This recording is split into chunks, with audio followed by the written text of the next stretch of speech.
going to do this for the skit. It's going to be hilarious. You guys are going to love this. Nature. I'm in it. Are you in it? Probably not. You're probably sitting at home on your phone. Maybe you're even sitting on the toilet. And in that case, you know what I say to you? I say push. I say for every one of you that are sitting right now squeezing out a log, keep pushing. Push for me. Push for yourself. Push for your family. Just keep putting in that hard work. I promise you, when the sphincter tightens, you'll be free of all of your problems. Look, I'm kind of doing a little bit of an impromptu video today. I don't know what the hell happened, but all of my planning just went astray, and now I've got to chuck my motorbike into servicing, and that's going to be doing for another couple of hours. And I wanted to do a short video for you guys today for my beautiful Blades and BESKAR. And there is a police car. It's a fire truck. Vroom, vroom, motherfuckers. So I had a big video planned for today, doing a bit of a comparison between Lord of the Rings and Star Wars, like usual. But I kind of got a little bit inspired. Coming over here, sitting down in the park, waiting for my bike to be done, I gotta say, one thing that always astounds me is the beauty of nature. And I thought to myself, what the hell is nature within Star Wars? Well, I guess Mother Nature, if you want to call it that, would be the Force.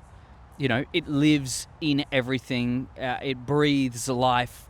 All living beings and things, even inanimate objects, all have the Force within them. I really, really like that concept. I really like that everyone is connected in a deeper level than, you know, with a lot of the problems that are going on these days, like skin color and just a whole bunch of identity issues. It's deeper than that. You could be a 150th alien species in Star Wars universe, but every single person has the Force within them. Everyone has the power to do better. Love that one. But then I thought, Lord of the Rings, what the hell do they have as nature? Now, again, you guys probably know by watching my fucking videos, I don't know that much about Lord of the Rings, but I love it. And this whole thing is about learning with each other. And it's a little bit of a similarity that I saw with nature being the pull for temptation. I don't think nature itself is just the physical, you know, blades of grass or, you know, this awesome log that I'm sitting on right now that is perfectly cut out for my big fat ass. I don't actually think nature is just that. I think nature is our reactions. It's our, you know, our temptations, our joy, our love. It is something that is it is a gift given to us, and we share that with the beautiful people of Middle-earth and Valinor. Because technically, obviously, elves are from Valinor. I've been learning with you guys. Learning. But the one thing that I saw between the two was the temptation towards evil. Temptation towards the dark side. And I wanted to do a short video for you guys. Basically, I'm just trying to understand the connection between the two and the similarities that the dark side have with the One Ring. Now, the dark side itself is a pathway to power, a power that no Jedi is able to wield. And if they do, well, you naughty, you're on the wrong side, you naughty boy. You could be like a dark Jedi at that point, but there's not really a dark Jedi, okay? Like Balin Skoll, he's not Sith, he's just a dude who wants to fuck shit up. But the way the dark side of the... it sounded like a plane. The way the dark side works is it manipulates the force around you. It is very much twisting and pulling and drawing your strength, or all of the dark side strength, from hurting, from pain, from anger, and all of these very primal and, you know, in a way trivial problems that we have. Now, for so many, and you know, it's kind of easy to say this, but for so many of the dark side users that we see, it's really easy, because you just get angry, and then you manipulate everything around you, and you pull from this dark fire. I see it as like an ember inside of you, and the more you air it, the more it goes stronger, and the flame, you're just constantly building on it and on it. It's quite easy to fall to the dark side, and that's the whole temptation of it. It's a lot of power very quickly. Very, very quickly. It's a lot of power. It's a bit of a hollow power. If you look on the way George Lucas described it was, let's say the Obi-Wan and Anakin fight, right? So Obi-Wan, he was a 7 or an 8, a solid 8 in power. But Anakin was a 9.5, but he was a hollow 9.5. He didn't have the training to withstand that level of power. Yes, he was stronger because the dark side allowed him to be stronger, but he could not overcome Obi-Wan because Obi-Wan was a wholly complete version of the level that he was at. Now, obviously, he gets better than that, so on. That doesn't matter. But in the short period of time that Anakin had to be in the dark side, he didn't have enough power to be able to take over Obi-Wan. Now, this hollow power, this terribly evil sense of manipulation, it's also seen in Lord of the Rings with the One Ring. Now, the temptation of the One Ring, from what I know, correct me down below if I am wrong, which I am most certainly wrong. most certainly wrong. But the temptation of the One Ring is a similar power. It is knowing the future. I see a lot of the time, even in Rings of Power, Lady Galadriel. I haven't finished season 2. I'm so skittish. Come on, jump off this. I haven't finished season 2, but every time she touches her ring, and it's like it gives her flashes into the future. Now I know that's not the One Ring, but it is a drawing of power. It's a corruption. It gives you the power to hide from all of those who are around you. An escapism, really. A lot of villains aren't really that bad. They just want to escape from the tragedies of their life, of the problems that they have been set by just inherently living, and making the choices that they've made. And a lot of what this One Ring does is it gives you everything you need. It will power you. It will make you stronger. It will corrupt you, but only giving you what you want in your primal need. The very primal aspect of you. That's why Gandalf, if Gandalf actually took the One Ring from Frodo, when he was like, no, you take it. Gandalf's like, don't tempt me.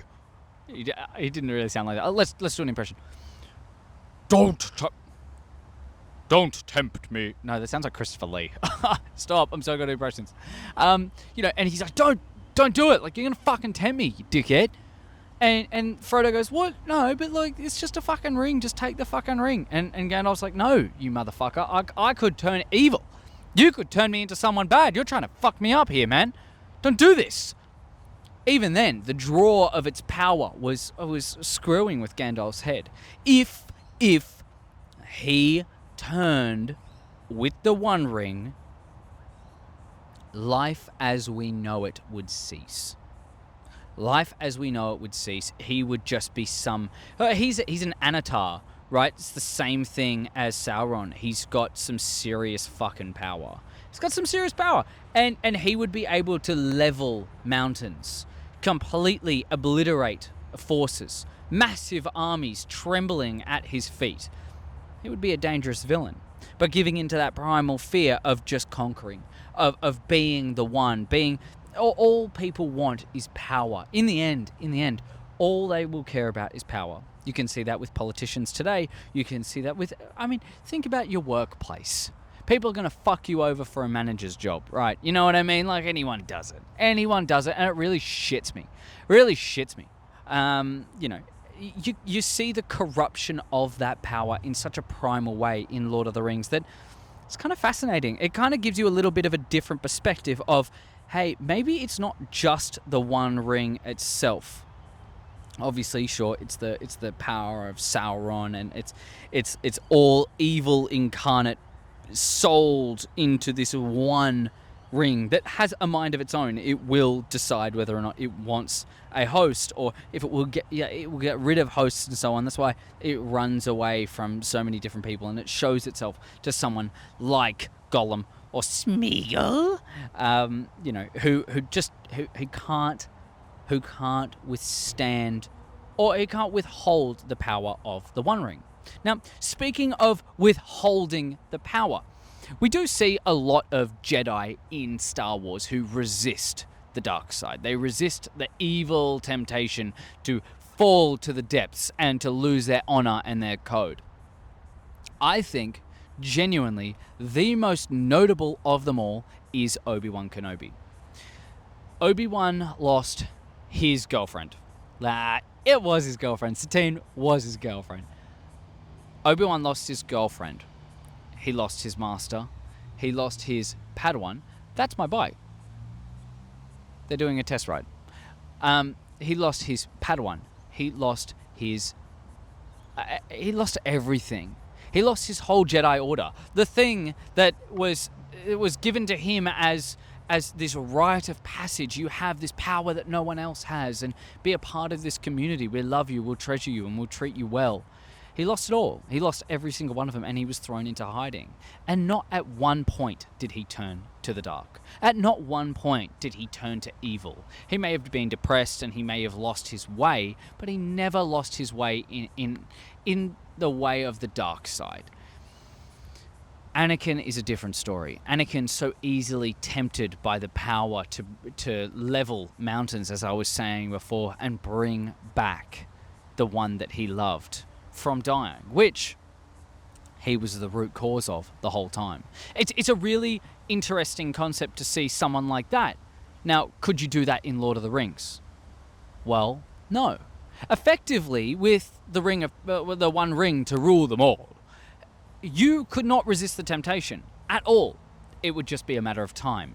Now, some of the coolest characters, in my opinion, my favorite race in Lord of the Rings, which are the dwarves. The dwarves actually are some of the most strong-willed, most mentally capable beings in Middle-earth, and they could possibly withstand it for as long as they possibly, as long as really anyone could. Most would fall. But a dwarf would take longer because of their shorter stature. Ha ha ha ha ha! Bring me the ale, the mountain sings tonight. Rock and stone.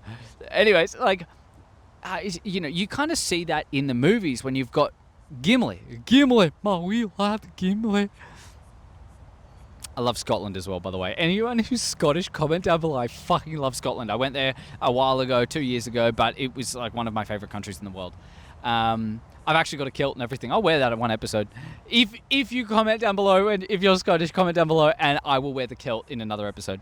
No, but what I find really, really interesting is the fact that dwarves can withstand the power of the One Ring for as long as possible. Now, Gimli, he was the one who goes, fucking take the One Ring. I don't need it. Let me break it with my axe. Ah, poof. No one had ever done that.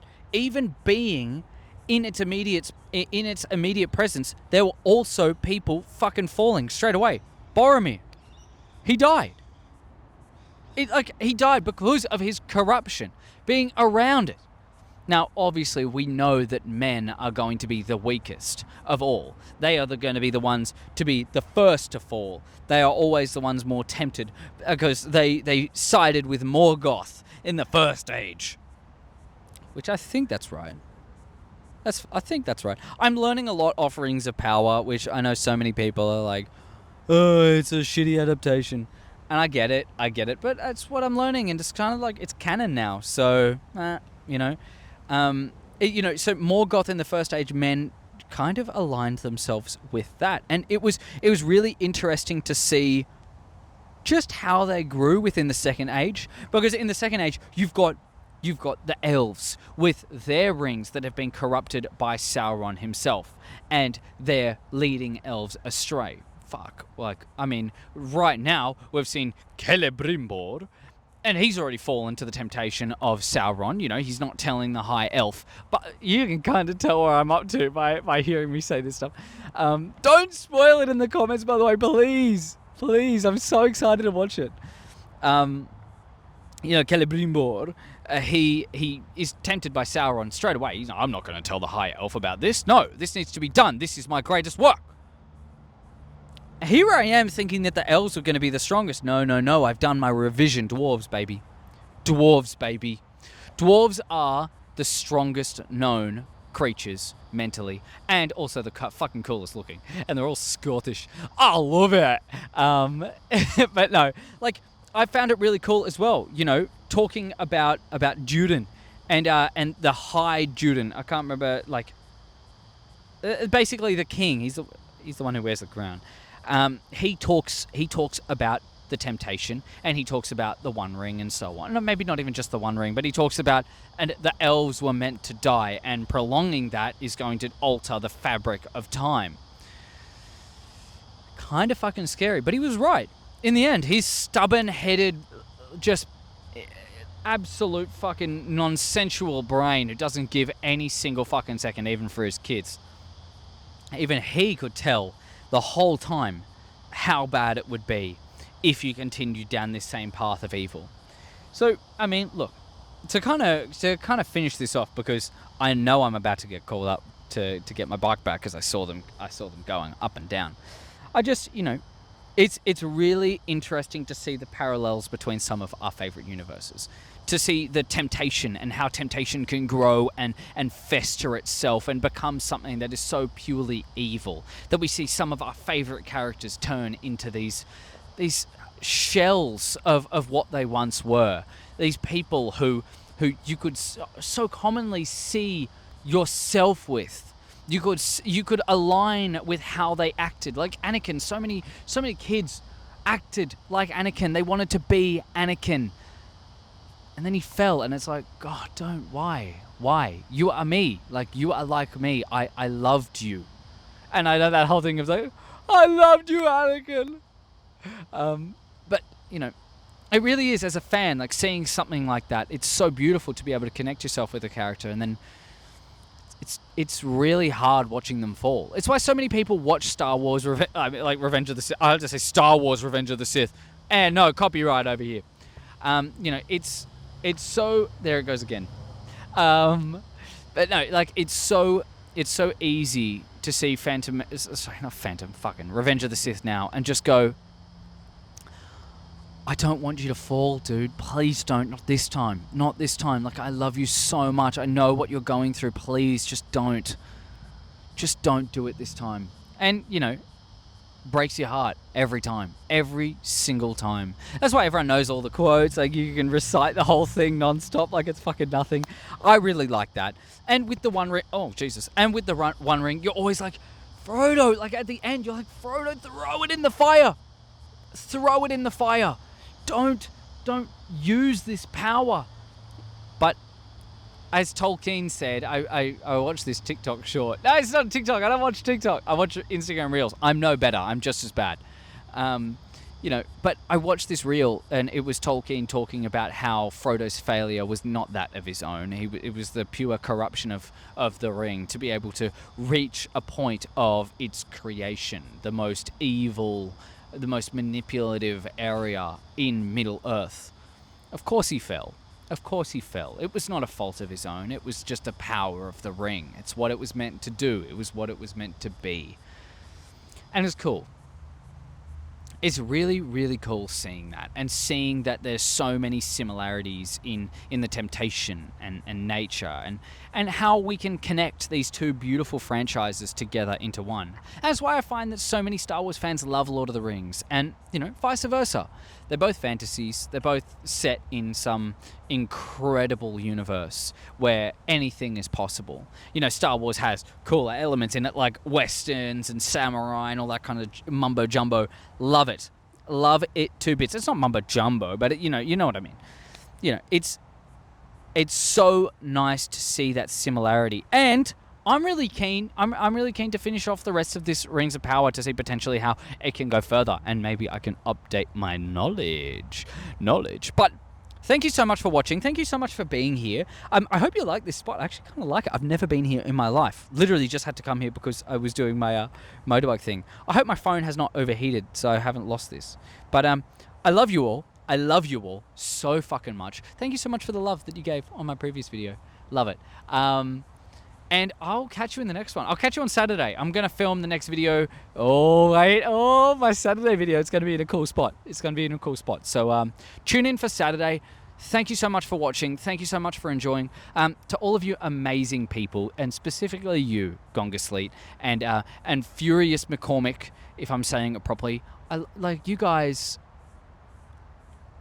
I've given love to so many people, like Star Wars 66 and Star Wars Nerd and so on. But you guys, you make everything worth it. Seeing you guys on there with all the boys and kind of just being, I'm so privileged to have friendships like you, because I consider you guys my friends. And I'd love to even potentially, I want to do live shows and I want to get fans involved and so on. Not necessarily fans, I'd say friends. You guys are just my friends. And I want to get friends involved, and maybe if you guys want to join on an episode, we'll just talk about some stuff. What you guys like, what you guys don't like. We'll see. We'll check in the future. But for now, I love you all. I really, really, truly do. And I will catch you in the next one. I'm just going to go jump off. Don't look at my bum. Don't look at it. I'm just going to go down to my mystical, that's not a fucking word, to the universe. I'm just going to stop speaking. All right, bye people. Bye, love you.